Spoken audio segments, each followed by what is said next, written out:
Bonjour à toutes, bonjour à tous, c'est Yannick, votre conseiller immobilier e-particulier pour le secteur de l'Isère. Je suis ravi de vous retrouver pour cette toute nouvelle vidéo, mais avant je tiens à vous rappeler que vous êtes libre de télécharger gratuitement mon guide plein de valeurs pour vous aider à vendre votre bien immobilier dans les meilleures conditions pour vous. Le lien de téléchargement doit être sous la vidéo. Alors aujourd'hui on va aborder le sujet des diagnostics, car on me demande souvent quels sont les diagnostics obligatoires pour vendre son bien immobilier. Et donc à présent on va se focaliser sur le diagnostic amiante. Mais alors c'est quoi l'amiante ?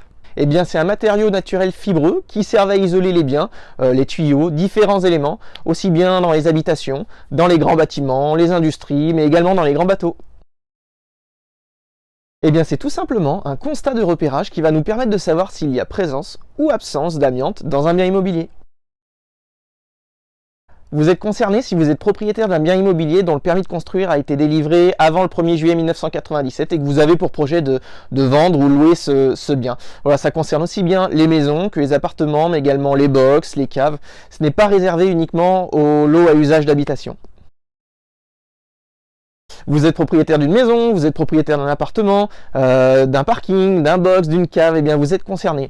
Pour les maisons individuelles, c'est-à-dire celles qui ne sont pas en copropriété, vous avez donc pour obligation de faire à l'intérieur, mais également de le faire pour l'extérieur depuis 2013.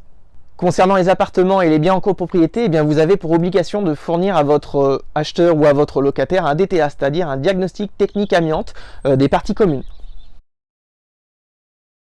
Il a une durée de validité illimitée si ce dernier a été effectué après le 1er janvier 2013. Cependant, il est préférable de réeffectuer un diagnostic si ce dernier a été positif, c'est-à-dire si on a retrouvé des traces d'amiante dans des matériaux composant le bien immobilier. Seul un diagnostiqueur disposant d'un certificat et ayant souscrit à une assurance spécifique pour ce type de mission est en mesure d'effectuer ce diagnostic. Si vous êtes propriétaire d'un bien immobilier dans lequel on a détecté de l'amiante, eh bien non, vous n'êtes pas obligé d'effectuer les réparations. Par contre, vous avez pour obligation de transmettre l'information à votre futur acquéreur ou à votre locataire.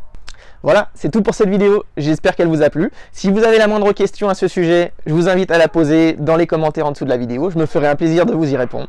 Il ne me reste plus qu'à vous souhaiter une excellente journée et à bientôt dans une prochaine vidéo. Ciao, ciao!